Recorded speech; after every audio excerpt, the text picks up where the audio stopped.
Se pueden sentar. Si todavía sigue saludando, no importa. Siga saludando. Tranquilo.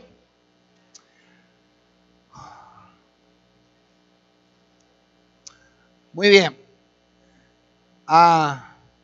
Si usted no visita hoy o no ha estado muy activo los últimos domingos en la iglesia, le queremos decir que tenemos café en los lados. Hoy los hermanos no les cerraron la panadería, no hay pan.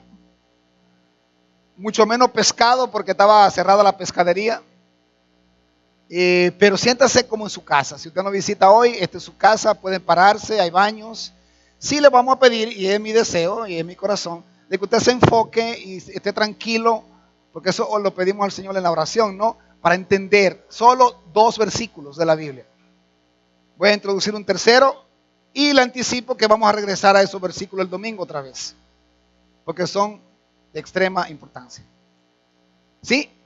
La otra cosa que le quisiera rogar en el nombre de Jesús es que si no tiene una Biblia, de hoy hasta diciembre 31, que posiblemente nos tome todo el año, en diferentes momentos, predicar el Evangelio de Juan, no significa que va a ser todos los domingos. Vamos a incluir otra serie de familia, conferencia de misiones y otras predicaciones cortas entre unos pasajes y otros de Juan, pero vamos a estudiar Juan todo el año, poco a poco.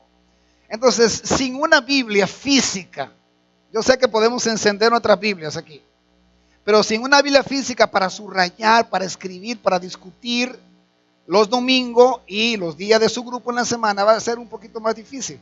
Así que yo le animo a tener una Biblia física. ¿Sí? Si no sabe dónde comprar, avísenos. A veces hay aquí, yo no sé si hay ahora. Si no, le podemos indicar dónde o conseguírsela al costo que nos la dan a nosotros.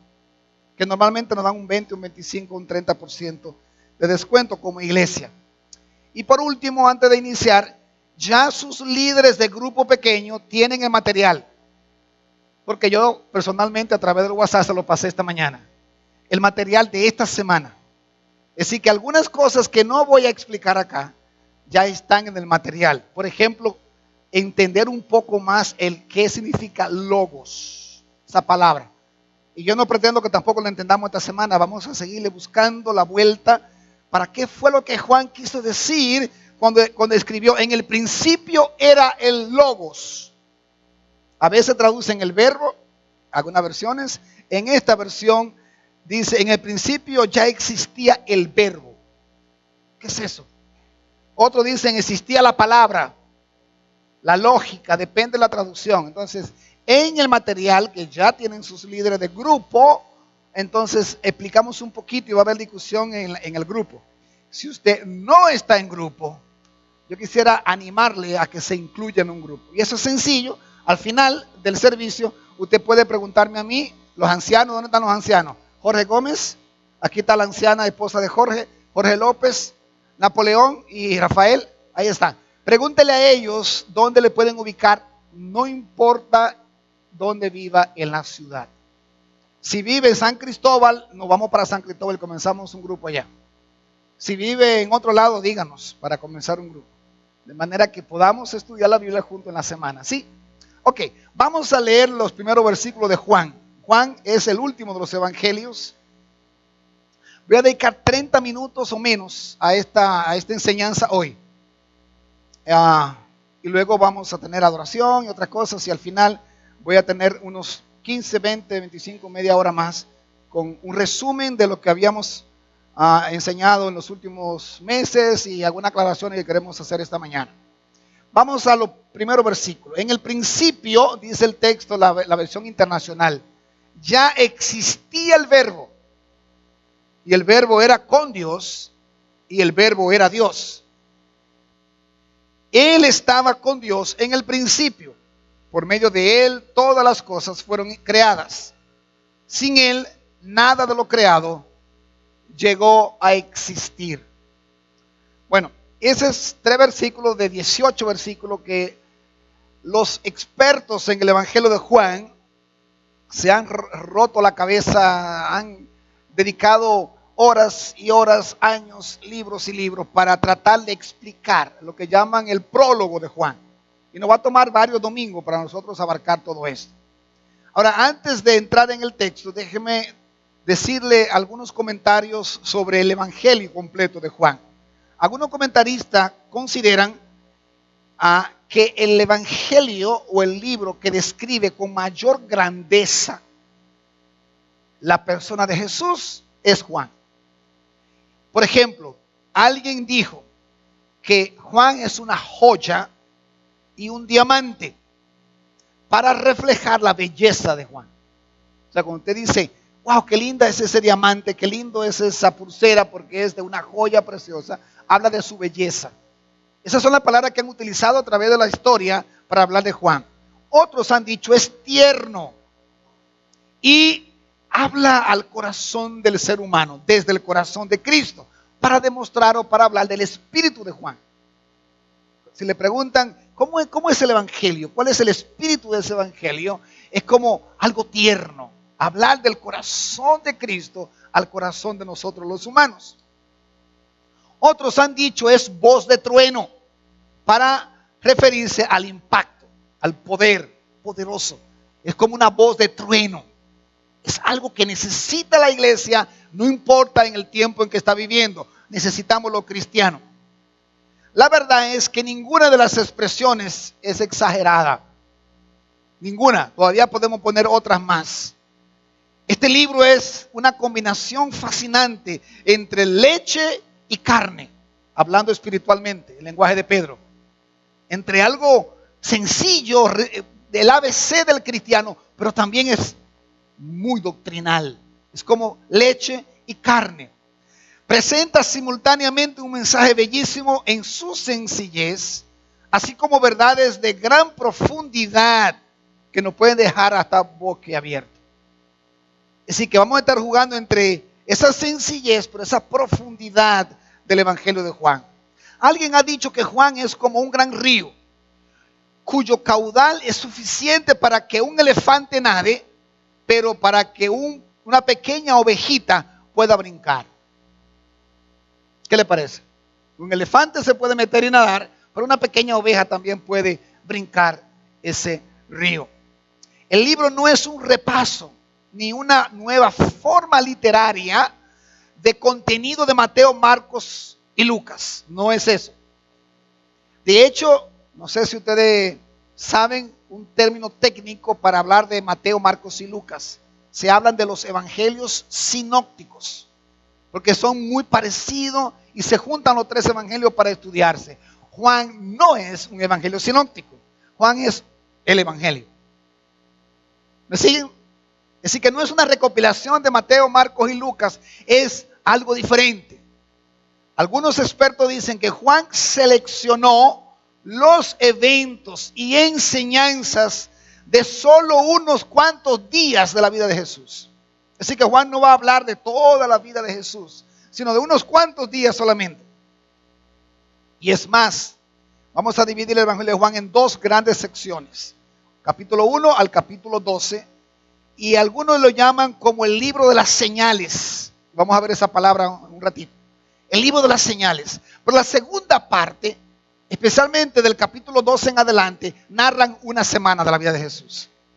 Es decir, que la mayoría o gran parte, no la mayoría, gran parte del Evangelio de Juan narran una sola semana de la vida de Jesús.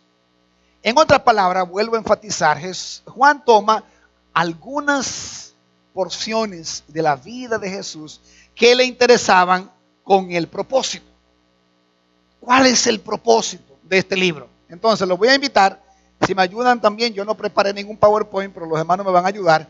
Vamos a ir al final del libro de Juan, que es el único libro en la Biblia que dice el propósito, claramente. Lo demás hay que buscarlo, hay que ponerse a buscar qué fue lo que el autor quiso decir. Este lo dice muy claro, capítulo 21, si lo pueden buscar conmigo. Perdón, capítulo 20, versículo 30 y 31. Si lo pueden proyectar y si ponen la versión internacional mejor, porque así yo leo de la pantalla. Juan 20, 30, 31. Está clarísimo el propósito. Y de hecho voy a usar para toda la serie parte de la expresión de este versículo como el título de la serie. Dice el texto, hizo, y no sé qué versión es esa, pero yo tengo aquí, hizo además Jesús muchas otras señales en presencia de sus discípulos. Esta es la que estoy leyendo, Reina Valera. Ok. Las cuales no están escritas en este libro. Vamos a leer la internacional en un ratito. Pero estas se han escrito para que creáis que Jesús es el Cristo, el Hijo de Dios, y para que creyendo tengáis vida en su nombre. Vamos a leer el texto que está en la pantalla. Pero estas se han escrito para, cuando hablamos de para, hablamos de propósito. Que ustedes crean que Jesús es el Cristo. Mire, está llegando al final de su escrito del Evangelio y él está explicando el propósito por el cual escribe. Para que nosotros creamos que Jesús es el Cristo y para que al creer en su nombre tengan vida eterna. No dice eterna ahí, pero a esa vida apunta. El siguiente versículo. Hay otro versículo ahí. Está muy resumido eso ahí. 30 y 31. Está bastante resumido. Por ahí está. Ah. Y el 30, hijo mío, por favor.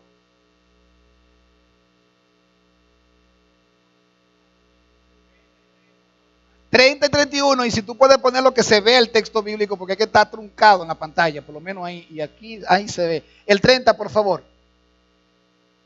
Ahí está, vamos a leer eso. Hizo además Jesús muchas otras señales. ¿Recuerdan la palabrita que le mencioné? Señales. No utiliza la palabra milagro, Juan. Vamos a ver eso despacio. Es una referencia a un milagro, pero él utiliza la palabra señales. En presencia de sus discípulos, las cuales no están escritas en este libro. ¿Qué fue lo que acabo de decir? Que él escogió algunas de los momentos de la vida de Jesús, algunas de las señales, 7 de ellas, 7 grandes señales vamos a encontrar en el libro de Juan. Por estas se han escrito para que creáis que Jesús es el Cristo. Es decir, que todo lo que vamos a ver, regrésame al versículo 1 otra vez, capítulo 1. Vamos a verlo. Vamos a ver este versículo y lo vamos a estudiar después, solo estoy en la parte introductoria. Vamos a ver esto a la luz del versículo 1:1. Ahí está. ¿Cuál fue el propósito por el cual Juan escribe? Para que creamos que Jesús en el principio era el Verbo. Y el Verbo era con Dios. Y el Verbo era Dios. Sigue el próximo. Este era en el principio con Dios. O sea, miren cómo desde el principio del Evangelio se apunta a Jesús. Él es el objeto y es la preocupación de Juan. Bien, hermanos, ¿lo entendieron? Ok. Ahora regresamos a la fecha de esto. ¿Y quién escribe? El debate es enorme. Yo no me voy a poner a hablar muchas cosas aquí de eso. Quien escribió el Evangelio de Juan es Juan. ¿Por qué lo sabemos? Vamos a buscar algunos versículos para entender esto. Juan 19:26. Juan 19:26. Si lo podemos poner ahí o alguien que lo lea en voz alta, por favor. Juan 19:26.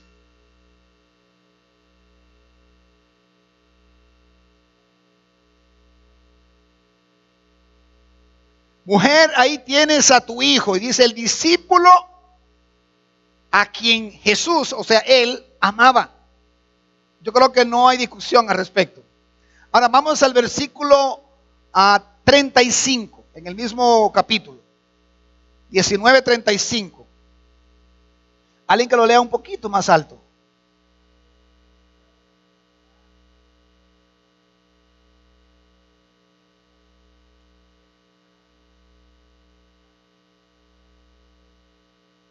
Crean. ¿Cuál es el propósito? Para que creamos que Jesucristo es. De hecho, la palabra creer está más de 58 veces en el Evangelio de Juan. Porque él apunta desde el principio, tiene el propósito llegando al final para que todos entiendan cuál es su propósito, pero aquí en este capítulo está hablando de ese discípulo, que es en el contexto el que está tomando la autoría del libro. Y la historia de la iglesia nos ayuda. Voy a citar algunas cosas acá. Ireneo, que vivió por los años 180 después de Cristo, identificó a este discípulo como Juan. El evangelio lo identifica por sí mismo, pero este hombre lo identificó como Juan, que vivió en Éfeso hasta el tiempo de Trajano, el año 98. O sea, un discípulo por allá que se llamaba Ireneo en el 180 está conectándose hacia atrás diciendo, ese que está ahí, ese Juan, y ese Juan vivió hasta ese periodo de la historia. Pero más que esto, dice que Ireneo conoció a Policarpo, que fue obispo de Esmirna, y se piensa que él había conocido a Juan. Es decir, que si Policarpo conoció a Juan y luego Ireneo conoció a Policarpo, este está diciendo algo, es porque el otro también le comentó algo. O sea, las evidencias históricas nos llevan a Juan. Y hay otros escritos ahí, incluyendo el canon de Muratori, que se escribió del 180 al 200 después de Cristo, donde Juan es reconocido como el autor. Es importante tener esas ideas claras para que no nos perdamos. Y la fecha en que se escribe y de dónde se escribe. Todos están de acuerdo, la mayoría de los, o mejor dicho, los expertos en este libro, en que se escribió desde la ciudad de Éfeso. Porque Juan vivió en Éfeso. Juan hizo ministerio en Éfeso. De hecho, se cree que Pablo no estuvo mucho por ahí. ¿O sí estuvo? Sí estuvo. Hechos habla de que Pablo duró 3 años allí. Pero le costó a Pablo volver, sí, le costó volver, después escribe una carta, después Pablo muere, pero Juan muere muchos años después y su ministerio en Éfeso fue intenso. De hecho, el evangelio, el libro de Apocalipsis hace referencia a ¿cuántas iglesias? ¿Dónde están esas iglesias? En el Asia Menor, o sea, cerca de Éfeso. Porque Juan conocía muy bien esa localidad. Él había ministrado allí y se cree que murió en Éfeso. No solamente que escribe este evangelio desde Éfeso, sino que él murió allí, por allá, llegando al final del primer siglo. Ahora, él escribe este evangelio posiblemente por los años 70. Fue uno de los últimos evangelios en escribirse. ¿De acuerdo? Entonces son datos importantes que necesitamos tomar en cuenta. Entonces, si nos pregunta, ¿quién escribió Juan? ¿Desde dónde? ¿Y más o menos en qué periodo de tiempo? El año, por los 70, por allá. ¿Y cuál fue el propósito al escribir Juan? A ver, de este lado, ¿cuál fue el propósito? Para que creamos en que Cristo, y después de creer, ¿qué pasa? Tengamos vida en Cristo, vida eterna, de que nosotros no nos perdamos de disfrutar de la vida eterna, que es el regalo que Dios nos ha dado en Cristo. Ok, listo. ¿Preguntas? ¿No? Ok, vamos ahora a regresar al primer capítulo y el primer versículo. Ahora, dentro del contenido de Juan, le quiero dar 2 resúmenes importantes en esta mañana. Juan presenta, y es el único evangelio que hace esto, 7 yo soy. 7. Por ejemplo, en Juan 6:35 él dice, yo soy el pan de vida. En Juan 8:12 dice, yo soy la luz del mundo. En Juan 10:7 dice, yo soy la puerta de las ovejas. En Juan 10:11 dice, yo soy el buen pastor. En Juan 11:25 dice, yo soy la resurrección y la vida. En Juan 14:6 dice, yo soy el camino, la verdad y la vida. Y en Juan 15:1 dice, yo soy la vid verdadera. Estamos hablando de 7 yo soy. ¿Por qué ese énfasis de Juan en yo soy? Los evangelios sinópticos, Mateo, Marcos y Lucas, Jesús pregunta, ¿y quién soy? No sé si han escuchado esa interacción. De hecho, Pedro dice, tú eres, y el otro dice, tú eres. Y todos comienzan a hablar de quién creían que era Jesús. Pero Jesús no habla de él. Sin embargo, en Juan, él declara yo soy. La gente pregunta quién eres en los evangelios, especialmente en los sinópticos, y comienzan a hablar. Unos dicen que tú eres Elías, otros dicen que tú eres un profeta. Pero aquí en Juan selecciona episodios, momentos de la vida de Jesús con sus discípulos y él articula la doctrina de el gran yo soy. Yo soy el que soy. Y van a ver que se va a comparar con Abraham. Y van a ver que Jesús entonces ocupa el lugar para que sepamos y creamos que Él es Dios. Lo vamos a conectar con el versículo 1 en unos minutitos. Ahora, estas descripciones salieron de los labios de Jesús. Jesús, Él dice, yo soy. 7 grandes yo soy. Y esto se conecta con 7 grandes señales que son únicas en el Evangelio de Juan. La señal de la transformación del agua en vino en la boda de Caná no existe en otro lado, solo Juan lo narra. Pueden ver cómo Juan fue guardando historias, hechos de Jesús y que no fueron narradas con los otros evangelios, y él lo narra. La curación del hijo de oficial en Capernaum. Vamos a ver qué enseñanza tiene ese pasaje más en otro momento. En cuanto a qué señal, cuál es el propósito de esa señal para que ellos creyeran en Cristo. 3. La curación del inválido en Betesda. La multiplicación de panes en el monte. El andar sobre el agua en Galilea. La curación del ciego en Jerusalén. Y la resurrección de Lázaro en Betania. Señales específicas con un propósito. Uno se pregunta, ¿y por qué señales? ¿Por qué no utiliza la palabra milagro? ¿Fue un milagro o no resucitar a Lázaro? ¿Fue un milagro o no convertir agua pura, corriente, en vino? Y no cualquier vino. Era un milagro. Pero Juan utiliza la palabra señales con un propósito. Y era no resaltar tanto el milagro, sino al que hizo el milagro. Parte de lo que Juan quiere hacer ver es que no nos perdamos de vista en el show, en el milagro, sino el que hace el milagro para autenticar, no al milagrero, sino al que hace el milagro, que es el Hijo de Dios y que es Dios. Si entienden eso, entendemos el prólogo. Entendiendo el prólogo, vamos a entender eso. Así que tenemos que hacer un match de ambas cosas. El libro con el prólogo. El prólogo con el libro. El prólogo en sí encierra todas las enseñanzas restantes de este libro. Entonces, con todas esas cosas que he dicho, vamos ahora de nuevo al versículo 1. En el principio ya existía el verbo. Y la palabra en el original es logos. Por eso hay que entender esa palabra. Es logos. En el principio, y algunas Biblias usan logos, ya existía el verbo, la palabra o el logos. Y el logos o el verbo estaba con Dios y el logos era Dios. Lo podemos tomar muy ligero eso. Ya entendí.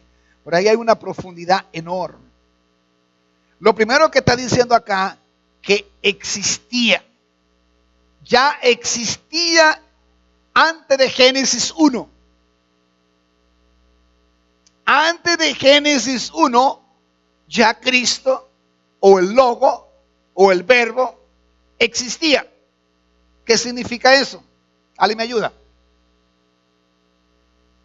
Si ya existía, sí, estaba en la creación.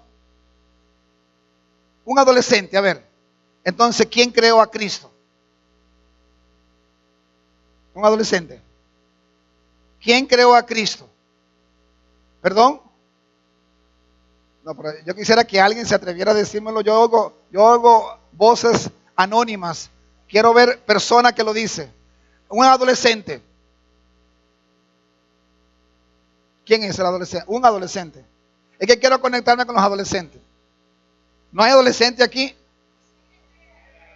Ok, Gabriel, ¿quién creó a Cristo? Nadie. ¿Por qué? Porque Él siempre ha existido. Ahora, ¿qué tal si te visita el próximo sábado alguien a la puerta y te toca la puerta y te comienza a hablarte de que Cristo era un Dios o fue un agente divino? ¿Cómo podemos rebatir eso? Sí. Hay unos que te visitan por ahí en la semana que dicen que Cristo no es Dios, era un Dios, o la traducción dice era divino, no dice era Dios. ¿Cómo le respondemos? Con Juan 1:1. Bueno, el verbo está hablando de un pasado que es pasado, es eterno. No es que el verbo ya existía antes de que naciera en Belén. No es de eso que está hablando. Podemos decir, claro, sí, el verbo existía, porque antes de que él naciera en Belén, él existía antes y alguien lo creó. No estamos diciendo, sí existía, pero aún antes de la creación. Mire que el texto dice, en el principio. ¿Cuál principio? Génesis 1:1. ¿Quién me lee Génesis 1:1?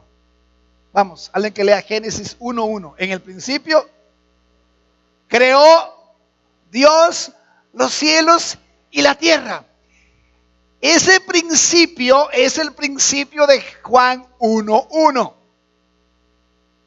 En el principio de la creación ya existía el Logos. Entonces está hablando de la preexistencia de Dios, de la preexistencia de Jesús. Y eso es sumamente importante que lo tomamos en cuenta. Si avanzamos un poquitito nada más en el capítulo 1 y vamos al versículo 15, dice: Juan dio testimonio de él y a voz en cuello proclamó: este es aquel de quien yo decía, el que viene después de mí es superior a mí, porque existía antes que yo. ¿Quién era mayor de edad, Juan o Jesús? Juan. Y si usted me pregunta por qué, lea los evangelios que ahí lo dice. Juan era mayor, entonces él dice, pero él existía antes que yo. Juan mismo está atestiguando de que Jesús es eterno, la preexistencia de Jesús. Ahora, si vamos al capítulo 17 de Juan, versículo 5, preciosa esta parte de la intercesión que Jesús hace aún por nosotros. Dice versículo 5: y ahora, Padre, glorifícame en tu presencia con la gloria que tuve contigo antes de que el mundo existiera. Anótese esos textos ahí. Juan 17:5, perdón. Juan 17:5. Con aquella gloria que tuve contigo antes de que el mundo fuese, antes de que se creara el mundo, antes de que el mundo existiera. O sea, el mismo Jesús, no solamente Juan está autenticando, sino en palabra de Jesús, él está diciendo que él existía antes de toda la creación. Así que Juan comienza introduciendo a Jesús como el Verbo. Y luego desarrolla gran parte de su pensamiento partiendo de ese pensamiento del Verbo. En Génesis 1, Salmo 33, versículo 6, versículo 9, está conectando la persona de Jesús con esa historia de los profetas. Y los que están estudiando la historia ahora saben de lo que estoy hablando, de los escritos, de la ley. Génesis 1:1, parte de la ley. Salmo, parte de los escritos. Entonces, esa conexión lo está haciendo Juan desde acá. Juan identifica a este Verbo como Jesucristo. Juan le atribuye al Verbo funciones. No la voy a leer acá, pero por ejemplo, Jesucristo creando. De hecho, estuvo en la creación, impartiendo el don de vida. Vamos a ver eso después. Es decir, que Juan le da a Cristo las mismas atributos de Dios y las mismas acciones de Dios. Porque Cristo es Dios. Desde el principio del Evangelio. De hecho, le voy a dar algunas palabras, dos palabras técnicas, pero que las vamos a estar viendo a través del estudio de este Evangelio. Cuando Juan dice, en el principio era, el verbo era, o cero estar, y luego dice estaba, en otros pasajes, están usando un verbo específico que en el griego implica ser o llegar a ser. Son dos verbos distintos. El verbo ser, se podría usar una transliteración al español como eimi, implica ser, pero ginomai es otro verbo para llegar a ser. Y Juan juega con esos dos términos. Por ejemplo, cuando él dice en Juan 8, si lo buscamos 8:58, vamos a ver ese versículo. Juan 8:58. Ciertamente les aseguro que antes de que Abraham naciera, yo soy. Lo que está diciendo acá es, antes que Abraham fuera, ginomai, fuera. Entonces, yo soy eimi. La idea aquí es, el fuera implica que tuvo un nacimiento. Antes que Abraham naciera, yo soy. Solo eimi es usado para el yo soy. Entonces, cuando dice el texto, en el principio era el verbo, la palabra es emi, en griego, sí. Eimi. Así. Aleluya. Siéntate al lado mío aquí, ven. Tenemos a alguien que habla un poco de griego acá y lo tenía escondido hasta el día de hoy. Es nuevo para mí. Jorge Gómez, ¿tú sabías que ella habla griego? ¿Tú necesitas de ella cuando vaya a predicar? Ok. Transliterado eimi, si usted quiere decirlo en griego, sería imi. Santo Dios, una clase de griego un día de esto sería buenísimo. Ok. Dígalo como usted quiera. Sobre todo que usted aprenda cómo se escribe. Eimi o imi, está bien, gracias. Tenemos una ayuda tremenda acá. Entonces, antes que Abraham fuera, sería ginomai, y eso sí se escribe así y así se traduce, creo, o así se debería leer en el griego. Yo soy emi o imi, ¿de acuerdo? El primer verbo sugiere la idea de llegar a existir. No se aplica a Jesús, como en el caso del nacimiento de Abraham. El segundo, o sea, imi, implica una existencia continua.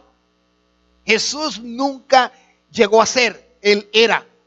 Jesús nunca va a usar, Juan no va a usar la palabra ginomi o ginomai para Jesús. Lo usa para Abraham, lo usa para ¿cómo se llama? Lázaro o cualquier otro, pero nunca para Jesús. Es un argumento técnico para poder debatir en caso de, no por debatir, sino usted defender su fe. Usted defender en qué ha creído. Por eso Juan se propone desde el principio, aunque lo dice al final del Evangelio, que su propósito es que creamos que Cristo es. Que Jesús es el Cristo. Que Jesús es el Mesías. Que Jesús es Dios. Porque lo vamos a ir viendo en el proceso. Entonces ese es de Amy o de Amy, como quiera.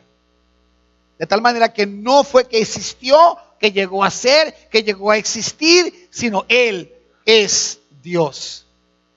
¿Van conmigo? Ahora Juan está haciendo una afirmación absoluta aquí, de su eternidad. No llegó a existir ni hubo jamás un tiempo en que el verbo no era, o el logo, cualquier cosa que podamos afirmar sobre Dios, podemos y debemos afirmarlo sobre el verbo, sobre el logos, sobre Jesús. Cualquier característica que podamos hablar sobre Jesús o sobre el verbo. Pero el texto sigue diciendo, no solamente que en el principio ya existía el verbo. Luego dice, el verbo estaba con Dios. Nada más cuando usted escucha esa expresión, el verbo estaba con Dios, dígame qué usted le enseña esa expresión, sin estudiarla así, nada más. El verbo estaba, ¿qué significa eso? Estaba ahí, por estar. Más, deme más. Que estaban de acuerdo con el Padre. ¿Qué más? Trabajando juntos. Entonces hay una paridad. No dice y el verbo era menor a Dios, sino que estaba con Dios. Dios Padre y Dios Hijo. No aparece todavía aquí el Espíritu Santo. Después aparece la tercera persona de un mismo Dios. Pero aquí no está diciendo el verbo estaba con Dios. Es decir, que no hay uno aquí y otro aquí abajo. Hay una paridad. Trabajaban juntos, estaban de acuerdo. Es decir, igual a Dios. Tenían las mismas características de Dios Padre. Esta frase arroja más luz sobre la anterior. Porque la anterior dice, en el principio ya existía el verbo. Es decir, que el verbo era Dios. Y el verbo estaba con Dios, o el verbo era Dios. Allí se aclara, o en esta se aclara, que Cristo y Dios son un mismo Dios. Distintas personas, pero un mismo Dios. Y aquí ahora, para terminar, se agrega, y el verbo era Dios. El verbo estaba con Dios y el verbo era Dios. El que estaba con Dios en el principio, él estaba con Dios en el principio. Por medio de él, todas las cosas fueron creadas. Sin él, nada de lo creado llegó a existir. Amén, hermanos. ¿Qué podemos sacar como conclusión de estos otro versículo? Si te preguntan ahora, ¿qué fue lo que predicaron en la iglesia? ¿Cuál sería la conclusión, la idea central, el resumen de esos 3 versículos? Jorge dice, Jesús es Dios. Jesús estaba o era, existía desde el principio. ¿Qué más? Jesús como... Entonces hagamos una cosa, vamos armando una oración más extensa con esos trozos. ¿Alguien tiene algo distinto a lo que dijo ella? No. Entonces, ¿cómo hacemos una sola hora, un solo párrafo? A ver, ¿quién me lo hace? De este lado, sí, de este lado lo pueden hacer. Jesús estaba de principio, Jesús es igual a Dios. ¿Qué más dijeron? Ajá. Me agregaron otra parte acá, no me lo resumieron. Yo quisiera que lo juntaran todo. A ver, sí, hermana. Jesús es y será siempre. ¿Siempre qué? Dios. Yo creo que hay que incluir que Él es Dios. Porque entonces si no se puede quedar un poco en el aire. ¿Alguien más todavía? ¿Quién sintetiza o no? ¿Quién puede sacarme la idea central de los 3 versículos? Jesús, ¿qué? Jesús estaba o era, o podemos decir, Jesús es eterno. Y como eterno es Dios. ¿Y qué más? Creador, Señor de todo. ¿Algo así está bien? ¿Seguro? Ahora viene la parte más interesante. ¿Cómo aplico eso a mi vida? ¿Cómo aplico eso a mi vida? ¿Qué podemos decir hoy antes de cantar la siguiente canción? Decir, esta es la enseñanza que yo necesito para mí a partir de hoy. A ver, ¿cómo lo aplico? Sin aplicación, el texto se puede quedar en el tutú. Necesitamos bajarlo aquí. Vayan preparándose, chicos. Ok. ¿Nadie lo aplica? Pregunta.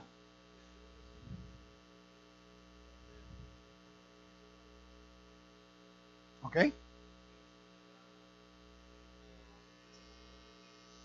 Espera, vamos a hacer una cosa, espera. Esto es muy importante. ¿Dónde está el micrófono? ¿Se lo llevaron? Ok. Para no quitarme sino que lo podamos escuchar ahí.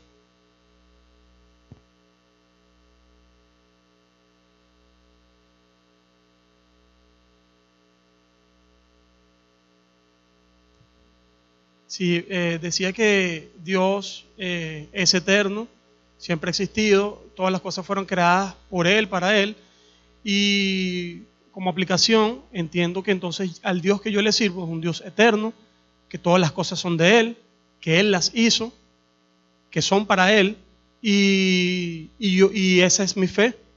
Yo puedo tener una fe, puedo tener una seguridad de que al Dios que yo le sirvo es poderoso, es todopoderoso, y ya con eso me basta. ¿Quién aquí está pasando un momento difícil económicamente? Levanta la mano. Ok. No, pero yo dije un momento difícil económicamente, porque todos estamos más o menos, pero yo digo un momento, una crisis. Ok, ¿quién aquí está en un momento, digamos, importante contra su salud física? Está batallando con algo, su cuerpo se va gastando, usted dice, wow, no sé lo que me pasa. Yo voy a levantar mi mano porque tengo una batalla de 1 año y algo con algo que espero que ya sepamos pronto qué es. Yo estoy batallando con eso, ¿sí o no? Ok, y lo demás, perfecto. Entonces, si yo sigo preguntando, todos estamos de una u otra manera batallando con algo. ¿Cómo aplico ese texto a mi realidad?